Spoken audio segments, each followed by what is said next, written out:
नमो नमः सभी विद्यार्थियों को। भरत सैनी का नमस्कार। विद्यार्थियों, संस्कृत शिक्षण by BL Saini YouTube channel पर सभी का स्वागत है। आज विद्यार्थियों, हम 3-4 दिन से हमारी मुलाकात नहीं हो पाई। इसका कारण समय अभाव था, इसके लिए हम क्षमा प्रार्थी हैं। विद्यार्थियों, आज हम पुनः एक बार उपस्थित हैं। जैसा कि हम जसतु संधि का अध्ययन कर रहे थे और जसतु संधि में हमने इससे पहले जो हमने इष्टुत्व और इष्टुत्व दो व्यंजन संधियों का अध्ययन कर लिया। आज हम तीसरे नंबर की भाग 3 जो जसतु संधि है इसका अध्ययन करने जा रहे हैं। तो हम अध्ययन प्रारंभ करें उससे पहले अपने जो साथी हैं उनको जोड़ने के लिए कक्षा को जल्दी शेयर कर दीजिए, और जिसने मेरा चैनल सब्सक्राइब नहीं किया है वो जल्दी सब्सक्राइब करके जो ऑनलाइन क्लासेज हैं उनका आनंद लें और लाभ उठाएं। अब विद्यार्थियों, हम जसतु संधि का अध्ययन कर रहे हैं और जसतु संधि में जो पाणिनि व्याकरण है उसमें एक सूत्र होता है झलाम झस झसी। झलाम झस झसी। अब इस सूत्र के माध्यम से हमें पता करना है कि कौन सा झल होता है, कौन सा जस होता है और कौन सा झस आदेश होता है। तो विद्यार्थियों, हम सबसे पहले झल प्रत्याहार और फिर जस प्रत्याहार और फिर झस प्रत्याहार के बारे में समझेंगे। तो सबसे पहले मैं आपको झल प्रत्याहार के बारे में बताऊं कि झल वर्ण कौन से होते हैं। यदि इसका अर्थ हम लिख रहे हैं, यदि वर्ग का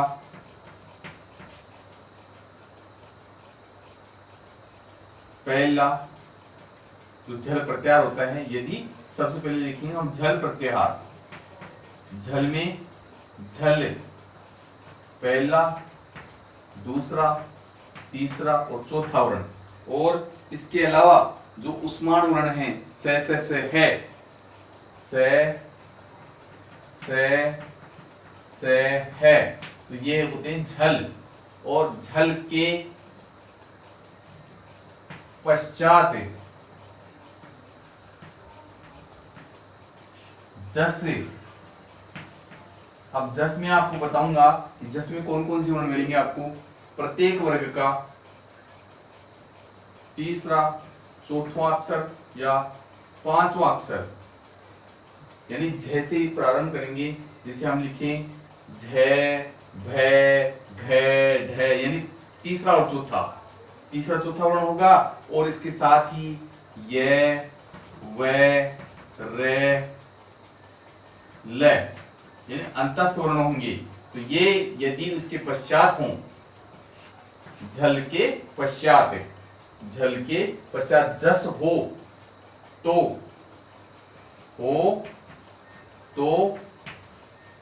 झल के स्थान पर जो झल वर्ण है, झल वर्ण का मतलब जो पहला, दूसरा, तीसरा, चौथा वर्ण है उसके स्थान पर, झल के स्थान पर जस वर्ण हो जाता है। जस का मतलब उसी वर्ग का तीसरा अक्षर, उसी वर्ग का तीसरा वर्ण, उसी वर्ग का तीसरा वर्ण हो जाता है। अब विद्यार्थियों, यदि क वर्ग का कोई भी अक्षर होगा पहले, दूसरे, तीसरे, चौथे में, तो वहां पर तीसरा वर्ण क वर्ग के स्थान पर ग हो जाता है। क वर्ग का कोई भी अक्षर आए तो उसका तीसरा अक्षर ग होगा। यदि च वर्ग का कोई भी अक्षर आए, पहला, दूसरा, तीसरा, चौथा, तो वहां पर ज हो जाएगा। और यदि ट वर्ग का तीसरा अक्षर आए, या पहला, दूसरा, तीसरा अक्षर आए, तो तीसरा अक्षर ड हो जाएगा। यदि त वर्ग का कोई भी 4 अक्षरों में आए तो वहां पर द हो जाएगा। और इसी प्रकार से प वर्ग का अक्षर आए तो वहां पर ब हो जाता है। इस प्रकार से यहाँ हम वर्ग चेंज कर लेंगे। तो विद्यार्थियों कै कै खे गे घे 4 अक्षर आने पर ग हो जाएगा, च छ ज झ आने पर ज हो जाएगा, ट ठ ड ड ढ ड हो जाएगा, त थ द द ध तो द हो जाएगा, प फ ब ब भ तो यहाँ पर ब हो जाता है। यदि वहां पर इसके बाद में तीसरा चौथा अक्षर हो या य व र ल इनमें से कोई भी एक अक्षर होने पर, ऐसी स्थिति में ये जसत्व संधि है। उस जसत्व संधि में झलाम जस जसी जो सूत्र है वो यहाँ आदेश करेगा। तो इसका जो हमारा भाग पहला है, जसत्व में 2 सूत्र लगेंगे। तो पहला तो झलाम जस जसी और एक जसवंते, तो दूसरा सूत्र होगा वो जसवंते का हम अध्ययन करेंगे। तो सबसे पहले हम इसका उदाहरण जानेंगे। जैसे इसमें उदाहरण के माध्यम से हम जानेंगे तो हमारी क्लियर स्थिति होगी। सबसे पहले हमने नियम जान लिया, अब हम बारी बारी से उदाहरण की बात करते हैं। तो जैसे सबसे पहले हमारा उदाहरण है वाक्य प्लस दानम। यहाँ विद्यार्थियों ध्यान देने की बात है, यहाँ क वर्ग का पहला अक्षर है, यानी क ख ग घ घ 4 अक्षरों में से कोई भी एक अक्षर हो तो ये झल वर्ण हो गया। झल वर्ण के बाद में झस वर्ण होना चाहिए। झस वर्ण का मैंने आपको मतलब बताया, तीसरा या चौथा अक्षर या य व र ल ये अक्षर हो यहाँ पर, तो इस अक्षर के स्थान पर यानी झल के स्थान पर जस आदेश हो जाता है। जस का मैंने आपको बताया कि उसी वर्ग का तीसरा अक्षर हो जाएगा। जैसे यहाँ क वर्ग का क है तो क वर्ग के क में तीसरा अक्षर ग होगा, तो यहाँ पर हमारे पास रूप बन जाएगा वा ग वागे, और दानम इसको जोड़ने पर ये ग हलंत हो जाएगा और दानम इसमें जुड़ जाएगा, वागदानम शब्द बन जाएगा। तो दोनों शब्दों को जोड़ने पर वागदानम पद बनेगा। इसी प्रकार से एक दूसरा और उदाहरण दें, जैसे जगत जगत प्लस धाता, जगत प्लस धाता। यहाँ विद्यार्थियों देखने की बात यह है कि ये तय पहले वर्ण का अक्षर है, इसके बाद में चौथा वर्ण आ रहा है, तो ये पहला नंबर का अक्षर हो गया और ये चौथे नंबर का अक्षर हो गया। तो हमें बदलाव जो झल वर्ण आया है उसी को बदलना है। झल के स्थान पर जस वर्ण हो जाएगा और जस का वर्ण मैंने बताया था आपको तीसरा अक्षर होगा और तीसरे अक्षर में तय का द हो जाएगा। तो यहाँ हमारे पास रूप बनेगा ज ग द धाता। अब इसके लिखने के 2 तरीके हैं। एक तरीके से तो हमने लिख दिया जगत धाता और दूसरे तरीके से हम लिखें तो इसको ज ग और द में ही ध हो जाएगा धाता, जगत धाता। इस प्रकार से हम दोनों रूपों में हम लिख सकते हैं इसको, जगत धाता और एक जगत धाता। बस ये हलंत का ध्यान रखना है, द हलंत होगा और यहाँ हलंत लगाना नहीं है। तो पूर्व जो पद है इसको हम 2 तरीके से हम लिख सकते हैं। अब विद्यार्थियों अब इसी संधि का अब अगला उदाहरण जाने तो हम कह सकते हैं कि जैसे बुद्ध धी, बुद्ध प्लस धी, बुद्ध प्लस धी। अब विद्यार्थी इसमें ध्यान देने की बात है, बुद्ध धी बुद्धि, यहाँ चौथा वर्ण आ रहा है यानी झल वर्ण है। झल के बाद तीसरा चौथा अक्षर जस वर्ण, ये चौथा अक्षर हो गया। अब यहाँ दोनों तरफ ही चौथा अक्षर आ रहा है तो झल आया है, झल के स्थान पर जस वर्ण, जस वर्ण का मतलब तीसरा अक्षर हो जाएगा। तो यहाँ ध है, ध का तीसरा अक्षर द होगा, तो यहाँ हमारे साथ 5 शब्द बन जाएगा बुद्धि, बुद्धि, बुद्धि। अब इसको 2 तरीके से लिख सकते हैं। एक तरीका तो ये बुद्धि इस प्रकार से लिखा जाएगा, दूसरा तरीका इसका लिखने का होगा बुद्धि, बुद्धि। तो ये दोनों ही शब्द हमारे शुद्ध हैं। इस प्रकार से हम दोनों तरीके से हम लिख सकते हैं। तो यहाँ पर बुद्धि शब्द बन जाएगा। ऐसे ही हम बात करें दूसरे शब्द की, जैसे ककुभे गामी, कै कु भे, ककुभे, भे वर्ण आ गया यहाँ पर चौथा नंबर का, ककुभे गामी,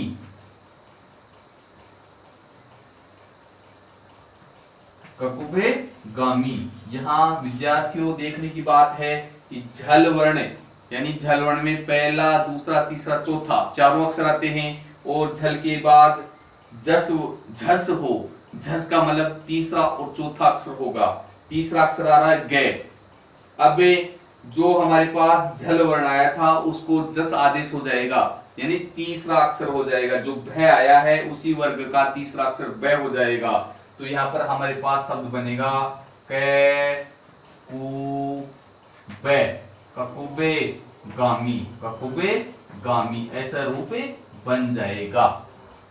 अब हम बात करते हैं इससे अगले उदाहरण की। जैसे इसका और अगला उदाहरण लें तो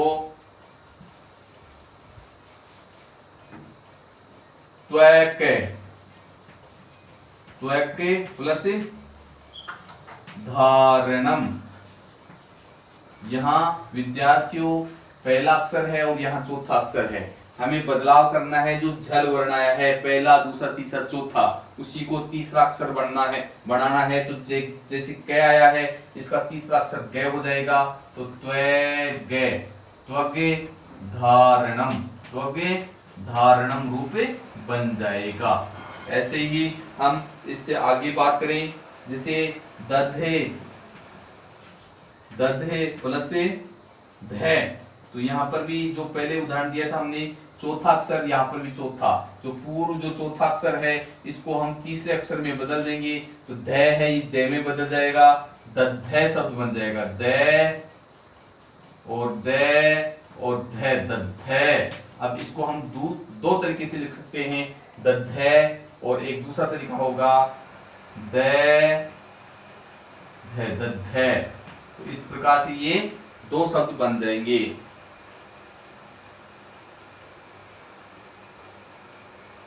ऐसे ही एक शब्द बनेगा दुग्धे, जो दुघे, दुघे प्लस धे,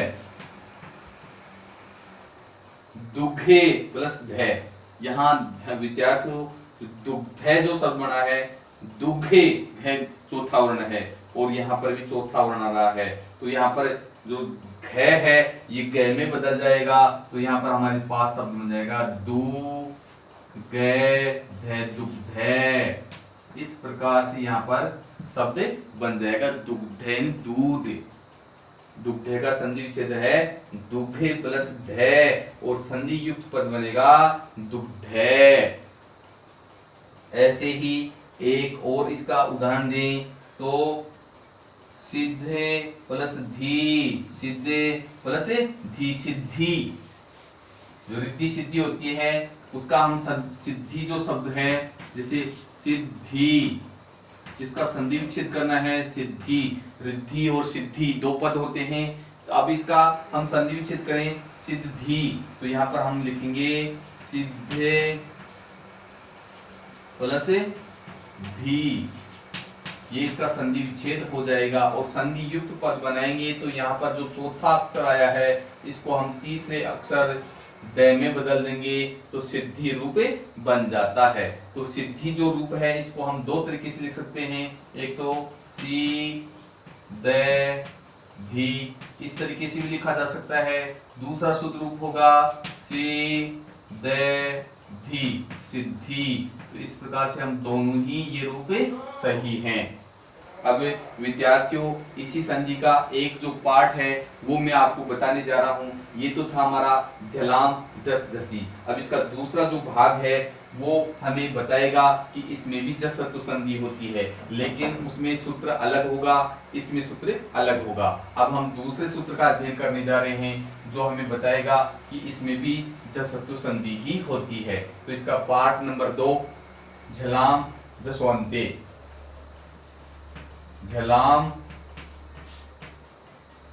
जसवंते। अब ये जो सूत्र है ये कह रहा है कि झल वर्ण के बाद में यदि स्वर आ जाए, अंत में स्वर आ जाए, झल वर्ण के पश्चात यदि कोई भी स्वर आ जाए, अच आ जाए, तो वहां पर भी जसत्व संधि ही होती है। तो झल वर्ण के बाद मैंने आपको बता दिया झल वर्ण कौन कौन से होते हैं। मैंने आपको बताया आपको झल वर्ण में कि वर्ग का पहला, दूसरा, तीसरा, चौथा अक्षर और से है, ये झल वर्ण होते हैं। और इन झल वर्णों के पश्चात कोई भी अच हो, अच परे रहने पर, अच का मतलब स्वर, स्वर परे रहने पर, स्वर बाद में हो, बाद में हो तो झल के स्थान पर, झल के स्थान पर जस वर्ण, जस का मतलब उसी वर्ग का तीसरा अक्षर, उसी वर्ग का तीसरा वर्ण, तीसरा वर्ण हो जाता है। इस प्रकार से एक बार दोबारा से समझा रहा हूं मैं। झल वर्ण, झल वर्ण का मतलब पहला, दूसरा, तीसरा, चौथा या से है। इसके बाद में यदि अच कोई भी स्वर हो इसके बाद में, तो झल के स्थान पर जस वर्ण यानी उसी वर्ग का तीसरा अक्षर हो जाता है। अब इसी नियम को हम उदाहरण के माध्यम से जानेंगे। जिस प्रकार से हमने पहले उदाहरण जाना था, जैसे जगत प्लस ई से है। यहाँ विद्यार्थियों ध्यान देने की बात है कि ये झल है कि नहीं है।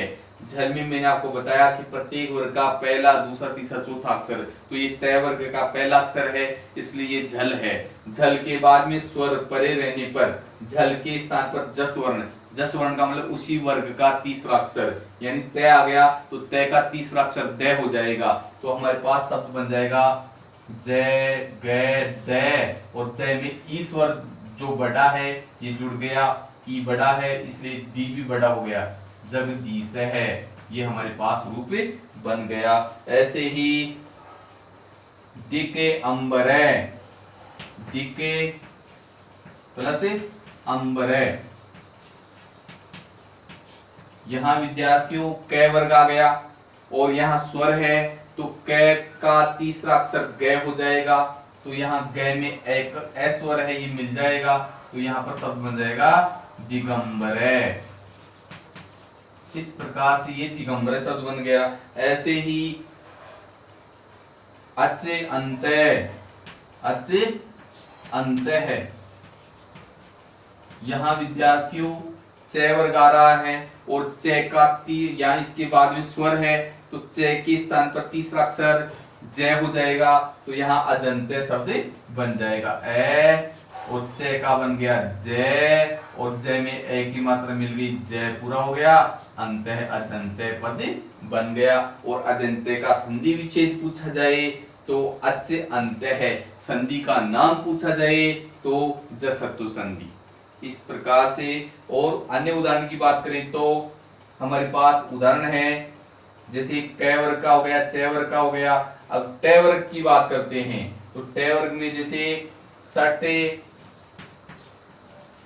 सटे प्लस आनने, सटे प्लस आने, सट प्लस आनने, सट प्लस आनने, यहाँ पर ट वर्ग का और इसके बाद में स्वर है तो आनने का मतलब मुख है। सट आनने जो कार्तिकेय का नाम है, सड़ानने 6 मुख हैं जिसके, वो भगवान शिव के पुत्र कार्तिकेय। तो यहाँ पर त जो अक्षर आया है इसका तीसरा अक्षर ड हो जाएगा, तो यहाँ पर हमारे पास शब्द बनेगा सड़ानने, से ड़ा ने सड़ानने, आनने ने मुखे और 6 मुख किसके हैं, कार्तिकेय के। तो इस प्रकार से यहाँ पर सड़ानने शब्द बन जाएगा। ऐसे ही हम बात करते हैं पै वर्ग की, क्योंकि प्रत्येक वर्ग का एक एक उदाहरण लेंगे तो हमें पता चलेगा। तो टिप प्लस अंत, टिप प्लस अंत है, टिप प्लस अंत है, यहाँ विद्यार्थियों प वर्ग आ गया और प वर्ग के बाद में यहाँ स्वर है, इसलिए जो प वर्ग आया है प का ब जो तीसरा अक्षर होता है यहाँ ब हो जाएगा, प को ब आदेश हो जाएगा। तो यहाँ पर शब्द बनेगा ती बनते है। इस प्रकार से यहाँ प्रत्येक वर्ग का मैंने आपको उदाहरण दिया है। जैसे 5 वर्गों की हम बात करते हैं तो कु चु टु तु पु, संस्कृत में ये 5 वर्ग होते हैं, क वर्ग, च वर्ग, ट वर्ग, त वर्ग, प वर्ग। प्रत्येक वर्ग में 5-5 अक्षर होते हैं। इस प्रकार से ये 25 वर्ण होते हैं। तो अब इनमें 25 वर्णों के बाद में यदि 25 वर्णों की बात नहीं हो रही, यहाँ पर पहले, दूसरे, तीसरे, चौथे 4 ही वर्णों की बात कर रहे हैं। जो झल वर्ण होता है, झल वर्ण के बाद में स्वर परे रहने पर झल के स्थान पर जस आदेश हो जाता है। जो झलाम जसवंते जो सूत्र है, इसका अर्थ ये है। तो हम विद्यार्थियों 2 सूत्रों का अध्ययन कर चुके हैं। पहला सूत्र था हमारे पास झलाम जस जसी, दूसरा सूत्र झलाम जसवंते। अब हम भाग 4 में पुनः उपस्थित होंगे। तब तक के लिए सभी विद्यार्थियों को मेरा पुनः एक बार विनम्र निवेदन, क्योंकि ये जो लॉकडाउन है इसमें सभी विद्यार्थियों की कक्षा बाधित हो रही है और सभी विद्यार्थी लाभान्वित हों, इसी उद्देश्य से मैं वीडियो बना रहा हूं और मेरा कोई उद्देश्य नहीं है। अब हम सब्सक्राइब करना और अपने जो साथी हैं उनको शेयर करना न भूलें। उन्हें एक बार मेरा नमस्कार।